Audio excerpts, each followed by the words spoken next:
मुगल बादशाह औरंगजेब की चलती तो शायद देश में कोई भी ज्योतिर्लिंग ना बचता। देश के कई इतिहासकार ऐसा मानते हैं। पुराने ग्रंथों में भी कई ऐसे ज्योतिर्लिंगों का जिक्र आता है जिन्होंने इतिहास के अलग अलग कालखंडों में मुगल शासकों के हमले झेले। लेकिन त्रयंबकेश्वर ज्योतिर्लिंग की कहानी सबसे अलग है। मैं आज आपको बताऊंगा कि त्रयंबकेश्वर की कितनी बड़ी मान्यता है हिंदू धर्म में और कैसे ये ज्योतिर्लिंग औरंगजेब के हमले से बच सका और कैसे इसे बचाने के लिए सामने आया एक मराठा शासक। लेकिन मैं आगे बढ़ूं इस कहानी में, इससे पहले आप हिस्ट्री कनेक्ट को सब्सक्राइब जरूर कर लें, क्योंकि अपना इतिहास नहीं जानोगे तो खुद को कैसे पहचानोगे। तो दोस्तों, इस कहानी में इतिहास है और उसमें मिला हुआ धर्म है। धर्म है तो उसकी अपनी मान्यताएं भी हैं। ये कहानी है एक ऐसे दिव्य और भव्य ज्योतिर्लिंग की जो सदियों से महाराष्ट्र के नासिक की भूमि पर है। लेकिन आगे बढ़ने से पहले ये बताइए कि आप जानते हैं कि ज्योतिर्लिंग होता क्या है और हिंदू धर्म में उसकी इतनी मान्यता और वरीयता क्यों है। ज्योतिर्लिंग आग की लपलपाती ज्योति में भगवान शिव का रूप है। हमारे देश में ज्योतिर्लिंगों को भगवान शिव की आराधना का स्थान माना जाता है। ये ज्योतिर्लिंग हजारों साल पुराने हैं। इनका जिक्र शिव पुराण में मिलता है। कथा के अनुसार एक बार ब्रह्मा और विष्णु के बीच बड़ा कौन है की बहस शुरू हुई। बहस बढ़ती गई और युद्ध का रूप ले लेती। इससे पहले ही महादेव रोशनी के अपार स्तंभ यानी पिलर ऑफ लाइट के रूप में दोनों देवों के बीच प्रकट हुए और उन्हें शांत करवाया। इसीलिए कहा जाता है कि शिव अपार हैं, अनंत है। इस देश में कुल 64 ज्योतिर्लिंग हैं, जिनमें से 12 बेहद प्राचीन और पवित्र माने जाते हैं। इनमें गुजरात का सोमनाथ, आंध्र प्रदेश के श्रीसाइलम में मल्लिकार्जुन, मध्य प्रदेश के उज्जैन में महाकालेश्वर, मध्य प्रदेश के ही खंडवा में ओमकारेश्वर, उत्तराखंड के रुद्रप्रयाग में केदारनाथ, महाराष्ट्र में भीमाशंकर, उत्तर प्रदेश की धर्मनगरी वाराणसी में विश्वनाथ, महाराष्ट्र के नासिक में त्र्यंबकेश्वर, झारखंड के देवघर में बैद्यनाथ, गुजरात के द्वारका में नागेश्वरा, तमिलनाडु के रामेश्वरम में रामनाथ स्वामी और महाराष्ट्र के औरंगाबाद में गिरनेश्वर शामिल हैं। लेकिन इसमें से एक ज्योतिर्लिंग पर मुगल बादशाह औरंगजेब की नजर गड़ी हुई थी। यह था महाराष्ट्र के नासिक में मौजूद त्र्यंबकेश्वर मंदिर। कहा जाता है कि इस्लामिक हमलावरों ने करीब 1000 सालों के दौरान पूरे देश में बहुत सारे मंदिरों को तोड़ा। जब भी हिंदू राजा आए उन्होंने इन मंदिरों को दोबारा बनवाया। खासतौर पर मुगल शासक औरंगजेब की मंदिरों से दुश्मनी का जिक्र तो कई ऐतिहासिक ग्रंथों में मिलता है। 1690 में औरंगजेब ने नासिक के त्र्यंबकेश्वर ज्योतिर्लिंग पर हमला कर दिया। मुगल फौज ने 3 पर्वतों से घिरे त्र्यंबकेश्वर पर्वत पर चढ़ाई करनी शुरू कर दी। ये वही दौर था जब मुगलों ने कई दूसरे हिंदू मंदिरों या स्थलों पर भी हमले किए थे। इसमें एलोरा, नरसिंहपुर, पंढरपुर, जेरूरी और यवत शामिल हैं।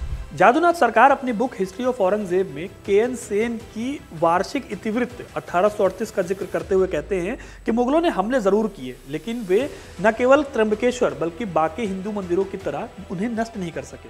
अब सवाल उठ सकता है कि मुगल साम्राज्य इतना ताकतवर था, खुद औरंगजेब भी सुल्तान था, फिर भी ज्योतिर्लिंग को पूरी तरह से नष्ट क्यों नहीं कर पाए? यही जवाब उसी किताब में छिपा हुआ है। वार्षिक इतिवृत्त के मुताबिक जब औरंगजेब की फौज ने त्र्यंबकेश्वर ज्योतिर्लिंग पर हमला किया तो लाखों बिच्छू, जहरीले कीड़े और मकोड़ों ने और सांपों ने उनका रास्ता रोक लिया। उनके डंक से बहुत सारे मुगल सैनिक मारे गए और इतनी बड़ी संख्या में जहरीले जानवरों के होने की वजह से कुछ वक्त बाद मुगल फौज को वापस लौटना पड़ा। जाहिर है कि ये दावे हैरान करते हैं। इतना ही नहीं, उसी किताब में ये इससे मिलती जुलती एक और घटना का जिक्र किया गया है, वो भी औरंगजेब से ही जुड़ी हुई है।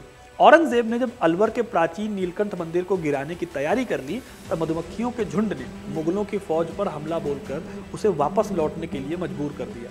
गोविंद सखाराम सरदेसाई की किताब new history of the Marathas volume 2 में भी यह जिक्र है कि त्र्यंबकेश्वर ज्योतिर्लिंग पर औरंगजेब के हमले ने ज्योतिर्लिंग को कितना नुकसान पहुंचाया और किस तरह जो नुकसान मुगलों खासकर औरंगजेब ने किया उसकी भरपाई मराठा शासकों ने की। इस किताब के मुताबिक 8वें मराठा पेशवा बाजीराव भट्ट, जिन्हें नाना साहब भी कहा जाता है, उन्होंने नवंबर 1754 में इस ज्योतिर्लिंग का शौर्य और गर्व दोबारा स्थापित किया। उन्होंने ज्योतिर्लिंग की मरम्मत का काम किया, जीर्णोद्धार करवाया। नानाजी साहब का शासनकाल 21 सालों तक चला, 1740 से 1761 तक। उन्होंने ही चट्टान को काट कर त्र्यंबकेश्वर ज्योतिर्लिंग में एक शानदार मंदिर बनाने का आदेश दिया। गोविंद सखाराम सरदेसाई की किताब को सच माना जाए तो 1690 में त्र्यंबकेश्वर ज्योतिर्लिंग औरंगजेब के हमले में लगभग नष्ट हो गया था। करीब 60 साल बाद उसे मराठा शासन ने फिर से बनवाया। इसी किताब में औरंगजेब की बनाई एक मस्जिद का भी जिक्र मिलता है, जिसे बाद में गिरा दिया गया था। हालांकि इन सभी पुस्तकों में विरोधाभास भी मिलता है। जहां यह कहा गया है कि औरंगजेब ने हमला किया, वहीं यह भी लिखा है कि बिच्छू, सांप और जहरीले कीड़े मकोड़ों की वजह से मुगलों को वापस लौटना पड़ा।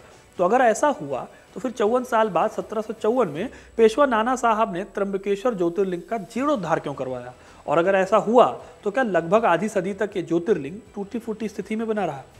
वैसे त्र्यंबकेश्वर ज्योतिर्लिंग से मराठा शासकों का नाता भी पुराना रहा है। मंदिर के भीतर कुशवर्ता कुंड है, जहां से मंदिर को साफ पानी मिलता है। इस कुंड का निर्माण इंदौर राज्य के फडणवीस श्रीमंत सरदार राव साहेब परनेकर ने करवाया था। त्र्यंबकेश्वर ज्योतिर्लिंग वैसे भी 3 पहाड़ों से घिरा हुआ है। ये ब्रह्मगिरी, नीलगिरी और कलागिरी हैं। इस ज्योतिर्लिंग के 3 मुख हैं, एक ब्रह्मा का, एक विष्णु का और एक शिव का। त्र्यंबकेश्वर की कहानी हजारों साल पुरानी है। वहाँ हिंदू वंशावली के रजिस्टर भी रखे हुए हैं। उनके अनुसार हजारों साल पहले त्रिबंक नामक स्थल पर महर्षि गौतम का आश्रम हुआ करता था। यहीं पर ऋषि ने शिव को प्रसन्न करने के लिए तपस्या की। वो चाहते थे कि गंगा यहाँ से होकर गुजरे ताकि वे अपने पाप धो सके। दरअसल ऋषि ने एक गाय को नुकसान पहुंचाया था और वो उस पाप से मुक्ति चाहते थे। भगवान शिव ने प्रसन्न होकर तब ब्रह्मगिरी पर्वत पर तांडव नृत्य किया, जिसके असर से गंगा वहां पर उतर आई। बाद में गंगा को गोदावरी का नाम मिला। इसीलिए हिंदू धर्म में इस ज्योतिर्लिंग का काफी महत्व है। त्र्यंबकेश्वर हो या एलोरा या फिर पंढरपुर, जिस भी मंदिर को औरंगजेब ने नष्ट करने की ठानी, वो कुछ साल बाद उसे और भी भव्य रूप हासिल हुआ। कहीं ना कहीं औरंगजेब के इस रूप ने हिंदू राजाओं को एकजुट किया और अपनी धार्मिक पहचान को बचाने के लिए वो बारी बारी से आगे आए। तो दोस्तों, ये थी कहानी त्र्यंबकेश्वर ज्योतिर्लिंग की। आपको ये कहानी कैसी लगी हमें कमेंट करके जरूर बताइएगा। वीडियो को लाइक और शेयर करना ना भूलें और ऐसी तमाम इंटरेस्टिंग कहानियों के लिए हिस्ट्री कनेक्ट को सब्सक्राइब जरूर करें। धन्यवाद।